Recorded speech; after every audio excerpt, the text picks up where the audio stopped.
आता हा प्रश्न आहे, घातपात आहे का? मला सुद्धा शंका आहे की कदाचित हे घातपात असू शकतं. माझे काका गेले, आपले दादा त्याच्यात गेले, पण आज व्हीएसआरच्या माध्यमातून सीएमची फ्लाईट तिथे घेतल्या जातात, सगळ्या मंत्र्यांच्या फ्लाईट घेतल्या जातात, तिथं दुसरे उपमुख्यमंत्र्यांच्या फ्लाईट घेतल्या जातात. त्यांच्या सेफ्टीबद्दल तर आपण विचार केला पाहिजे.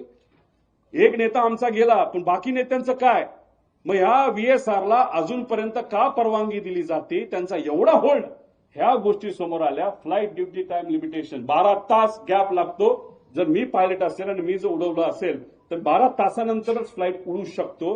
पण ही कंपनी व्हीएसआर कंपनी हे जे रिपोर्ट असतात एफडीटीएल हे मॅन्युपुलेट करतात. हे साधे रेकॉर्डर असतात, त्यात कॉकपिटमध्ये काय झालं, संभाषण काय झालं याची माहिती आपल्याला देता येते. व्हीएसआर मध्ये कॉकपिट व्हॉइस रेकॉर्डर सिस्टम हे बंद ठेवलं जातं. त्यानंतर चेकलिस्ट टेकलॉग हा मेंटेन नीट केला जात नाही, तर मॅन्युपुलेट केला जातो. स्टँडर्ड ऑपरेटिंग प्रोसिजर एसओपी त्यांचं कुठेही नाही.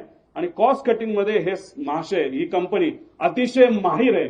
जे विमान अजित काकांना घेऊन तिथं ते ऍक्सिडेंट झालं त्याच्यामध्ये ही जी स्टॉल वॉर्निंग सिस्टम ती बंद होती. ती बंद असल्यामुळे काही गोष्टी आपल्याला आधीच कळल्या नाही आणि त्यामुळे ती घटना त्या ठिकाणी घडली असावी असं काही तज्ज्ञांचं तिथं मत आहे. आणि हेवी बेस मेंटेनन्स केलं कुणी ह्याच्यासाठी आम्ही हे पुरावे त्या ठिकाणी मागतोय. पीटीटी पुश टू टॉक म्हणजे तुमची वॉकी टॉकी असते, आपण बटन दाबतो, आपण बोलतो, पलीकडचा ऐकतो, तसं विमानामध्ये पीटीटी असतं. हे पीटीटी जेव्हा चालू होतं तेव्हा कॉकपिटमध्ये बटन दाबल्यानंतर जे जे काय चालू असतं, जसं की आता मी पोहोचतोय, आता लँड होतोय, मी पुढे तुम्हाला ट्रान्सक्रिप्ट दाखवेल, तर ते सगळं कळतं. तर जेव्हा मेन पायलट हा जर कपूर असेल तर पाठक ज्या पायलट होत्या ह्या को पायलट होत्या. को पायलट जनरली ते इंटरॅक्शन करतात एटीसीची. तेव्हा पीटीटी त्यांनी दाबलं होतं, तेव्हा त्या वातावरणामध्ये ते जेव्हा शेवटचं वाक्य होतं तेव्हा सुद्धा त्याच्या आधी सुद्धा त्या विमानामध्ये कुठंच ही वॉर्निंग सिस्टीमचा आवाज येत नव्हता. आता हा प्रश्न आहे, घातपात आहे का? मला सुद्धा शंका आहे की कदाचित हे घातपात असू शकतं. No, he made an approach from runway 29, and then he carried out a missed approach, after which, again, he tried to make an attempt from runway 11. This is what I also have no contact with the pilots. They are not there. It is a very unfortunate incident.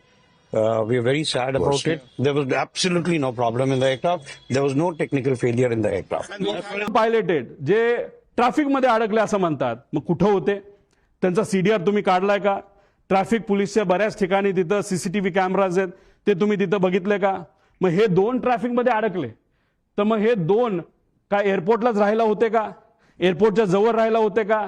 मग हे दोघं तिथं कसे आले? असा बरेच काही प्रश्न आम्हाला तिथं पडतात. त्यानंतर ते आल्यानंतर ब्रेथ अनालिसिसची टेस्ट झाली का, ज्याच्यामध्ये आपल्याला ते जसं पोलिसांनी रात्री तुम्हाला पकडलं, तुम्ही पिलं असलं काय नसलं काय तुम्हाला ते फुंकावं लागतं, तसं हायली ॲडव्हान्स्ड ब्रेथ अनालायझर हे एअरपोर्टला असतात, डीजीसीएला दिलेले असतात. त्याचा फोटो सुद्धा निघतो.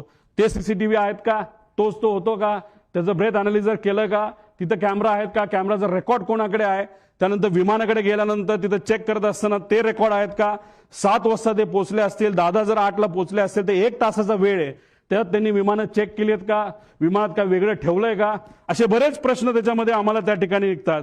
आणि हे सर्व गोष्टी आता बघण्याची जरूरत आहे असं आमचं मत. पायलटेड जे ट्रॅफिकमध्ये अडकले असं म्हणतात, मग कुठं होते? त्यांचा सीडीआर तुम्ही काढलाय का? ट्रॅफिक पोलीसच्या बऱ्याच ठिकाणी तिथं सीसीटीव्ही कॅमेराज आहेत, ते तुम्ही तिथं बघितले का? मग हे दोन ट्रॅफिकमध्ये अडकले तर मग हे दोन काय एअरपोर्टलाच राहायला होते का? एअरपोर्टच्या जवळ राहायला होते का? मग हे दोघं तिथं कसे आले? असा बरेच काही प्रश्न आम्हाला तिथं पडतात. त्यानंतर ते आल्यानंतर ब्रेथ अनालिसिसची टेस्ट झाली का, ज्याच्यामध्ये आपल्याला ते जसं पोलिसांनी रात्री तुम्हाला पकडलं, तुम्ही पिलं असलं काय नसलं काय तुम्हाला ते फुंकावं लागतं, तसं हायली ॲडव्हान्स्ड ब्रेथ अनालायझर हे एअरपोर्टला असतात, डीजीसीएला दिलेले असतात. त्याचा फोटो सुद्धा निघतो.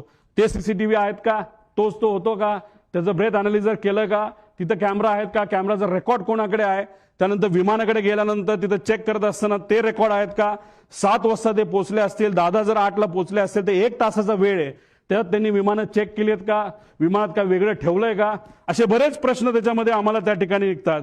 आणि हे सर्व गोष्टी आता बघण्याची जरूरत आहे असं आमचं मत. Experienced pilot, more than 16,000 hours of experience. very seasoned. The co-pilot was also 15,000 hours. Yeah. Sorry, 1,500 hours.